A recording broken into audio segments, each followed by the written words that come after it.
ಜಾವಾಸ್ಕ್ರಿಪ್ಟ್ನಲ್ಲಿನ data type ಅಂದರೆ ನಾವು ನಮ್ಮ ವೇರಿಯಬಲ್ಗೆ ಯಾವ ವಿಧದ ಡೇಟಾನ ನಿಯೋಜಿಸಬಹುದು ಅಂತ ತಿಳಿಸುತ್ತೆ.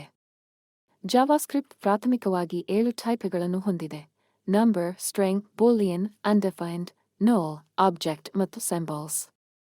ಡೇಟಾ ಟೈಪ್ಗಳನ್ನು ಎರಡಾಗಿ ವಿಂಗಡಿಸಲಾಗಿದೆ: ಪ್ರಿಮಿಟಿವ್ ಮತ್ತು ನಾನ್ ಪ್ರಿಮಿಟಿವ್. ಪ್ರಿಮಿಟಿವ್ ಮತ್ತು ನಾನ್ ಪ್ರಿಮಿಟಿವ್ ಡೇಟಾ ಟೈಪ್ಗಳ ನಡುವಿನ ವ್ಯತ್ಯಾಸವೆಂದರೆ ಅವುಗಳನ್ನು ಹೇಗೆ ಮೆಮೊರಿಯಲ್ಲಿ ಸ್ಟೋರ್ ಮತ್ತು ಆಕ್ಸೆಸ್ ಮಾಡಲಾಗುತ್ತದೆ, ಜೊತೆಗೆ ಜಾವಾಸ್ಕ್ರಿಪ್ಟ್ ಫಂಕ್ಷನ್ಗಳಲ್ಲಿ ಆರ್ಗ್ಯುಮೆಂಟ್ಗಳಾಗಿ ಅಸೈನ್ ಅಥವಾ ಪಾಸ್ ಮಾಡಿದಾಗ ಅವು ಹೇಗೆ ವರ್ತಿಸುತ್ತವೆ ಎಂದು. ಪ್ರಿಮಿಟಿವ್ ಡೇಟಾ ಟೈಪ್ಗಳನ್ನು ವ್ಯಾಲ್ಯೂಗಳಾಗಿ ಸ್ಟೋರ್ ಮಾಡಲಾಗುತ್ತದೆ, ಅಂದರೆ ಅವುಗಳನ್ನು ನೇರವಾಗಿ ವೇರಿಯಬಲ್ ಆಕ್ಸೆಸ್ ಮಾಡುವ ಸ್ಥಳದಲ್ಲಿ ಸ್ಟೋರ್ ಮಾಡಲಾಗುತ್ತದೆ. ನೀವು ವೇರಿಯೇಬಲ್ಗೆ ಪ್ರಿಮಿಟಿವ್ ವ್ಯಾಲ್ಯೂವನ್ನು ನಿಯೋಜಿಸಿದಾಗ ವ್ಯಾಲ್ಯೂವನ್ನು ಆ ವೇರಿಯಬಲ್ಗೆ ಕಾಪಿ ಮಾಡಲಾಗುತ್ತದೆ. ಒಂದು ವೇರಿಯಬಲ್ನ ವ್ಯಾಲ್ಯೂವನ್ನು ಬದಲಾಯಿಸುವುದರಿಂದ ಅದೇ ಪ್ರಿಮಿಟಿವ್ ವ್ಯಾಲ್ಯೂವನ್ನು ಹೊಂದಿರುವ ಇತರ ವೇರಿಯಬಲ್ಗಳ ವ್ಯಾಲ್ಯೂ ಮೇಲೆ ಪರಿಣಾಮ ಬೀರುವುದಿಲ್ಲ.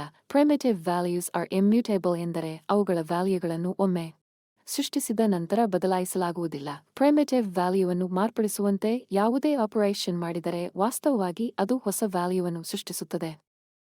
ಈಗ ನಾನ್ ಪ್ರಿಮಿಟಿವ್ ಡೇಟಾ ಟೈಪ್ಗಳ ಬಗ್ಗೆ ತಿಳಿಯೋಣ. ನಾನ್ ಪ್ರಿಮಿಟಿವ್ ಡೇಟಾ ಟೈಪ್ಗಳನ್ನು ಬೈ ರೆಫರೆನ್ಸ್ ಸ್ಟೋರ್ ಉಲ್ಲೇಖದ ಮೂಲಕ ಮಾಡಲಾಗುತ್ತದೆ, ಅಂದರೆ ವೇರಿಯಬಲ್ ನಿಜವಾದ ಡೇಟಾವನ್ನು ಹೊಂದಿರುವುದಿಲ್ಲ, ಅದರ ಬದಲಿಗೆ ಡೇಟಾವನ್ನು ಸ್ಟೋರ್ ಮಾಡಲಾದ ಮೆಮೊರಿಯಲ್ಲಿ ಸ್ಥಳದ ರೆಫರೆನ್ಸ್ ಅಂದರೆ ಮೆಮೊರಿ ಅಡ್ರೆಸ್ ಹೊಂದಿರುತ್ತದೆ.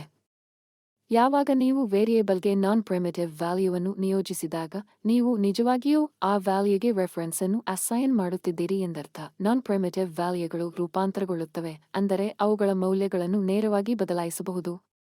ಅಂದರೆ ಒಂದು ವೇರಿಯೇಬಲ್ನ ಮೌಲ್ಯವನ್ನು ಮಾರ್ಪಡಿಸುವುದರಿಂದ ಅದೇ ಆಬ್ಜೆಕ್ಟ್ ಅನ್ನು ಉಲ್ಲೇಖಿಸುವ ಇತರೆ ವೇರಿಯೇಬಲ್ಗಳ ಮೇಲೆ ಪರಿಣಾಮ ಬೀರಬಹುದು. ಈಗ 7ರಲ್ಲಿ ಯಾವ ಡೇಟಾ ಟೈಪ್ಗಳು ಪ್ರಿಮಿಟಿವ್ ಅಥವಾ ನಾನ್ ಪ್ರಿಮಿಟಿವ್ ಅಂತ ನೀವು ಹೇಳುತ್ತೀರಾ? ಹೌದು, ಪ್ರಿಮಿಟಿವ್ ಡೇಟಾ ಟೈಪ್ಗಳು ಅಂದರೆ ನಂಬರ್, ಸ್ಟ್ರಿಂಗ್, ಬೂಲಿಯನ್, ಅನ್ಡಿಫೈನ್ಡ್, ನಲ್ ಅಂಡ್ ಸಿಂಬಲ್ಸ್. ಹಾಗೆ ನಾನ್ ಪ್ರಿಮಿಟಿವ್ ಡೇಟಾ ಟೈಪ್ಗಳು ಅಂದರೆ ಆಬ್ಜೆಕ್ಟ್ಸ್. ಜಾವಾಸ್ಕ್ರಿಪ್ಟ್ ಅರೇಸ್ ಮತ್ತು ಫಂಕ್ಷನ್ಸ್ಗಳು ಸಹ ಆಬ್ಜೆಕ್ಟ್ಗಳಾಗಿವೆ. ಈಗ ಜಾವಾಸ್ಕ್ರಿಪ್ಟ್ನಲ್ಲಿ ವೇರಿಯಬಲ್ನ ಡೇಟಾ ಟೈಪ್ ಯಾವುದು ಅಂತ ಹೇಗೆ ಗೊತ್ತಾಗತ್ತೆ? ಹೌದು, ಟೈಪ್ ಆಫ್ ಆಪರೇಟರ್ ಅನ್ನು ಬಳಸಿಕೊಂಡು ವೇರಿಯಬಲ್ನ ಡೇಟಾ ಪ್ರಕಾರವನ್ನು ಕಂಡುಹಿಡಿಯಬಹುದು. ಹೀಗೆ ಪ್ರತಿಯೊಂದು ಟೈಪ್ಗಳು ತನ್ನದೇ ಆದ ಸೂಪರ್ ಪವರ್ಗಳನ್ನು ಹೊಂದಿದೆ, ಆದ್ದರಿಂದ ಕೋಡಿಂಗ್ ಮಾಡುವಾಗ ಬುದ್ಧಿವಂತಿಕೆಯಿಂದ ಆಯ್ಕೆ ಮಾಡಿ. ನೆನಪಿಡಿ, ಡೇಟಾ ಟೈಪ್ಗಳನ್ನು ಮಾಸ್ಟರಿಂಗ್ ಮಾಡುವುದು ಜಾವಾಸ್ಕ್ರಿಪ್ಟ್ನಿಂದ ಆಗಲು ಪ್ರಮುಖವಾಗಿದೆ. ಆದ್ದರಿಂದ ಹೆಚ್ಚು ಎಕ್ಸ್ಪೆರಿಮೆಂಟ್ ಮಾಡಿ ಮತ್ತು ನಿಮ್ಮ ಕೋಡಿಂಗ್ ಅನ್ನು ಎಂಜಾಯ್ ಮಾಡಿ. ಧನ್ಯವಾದ.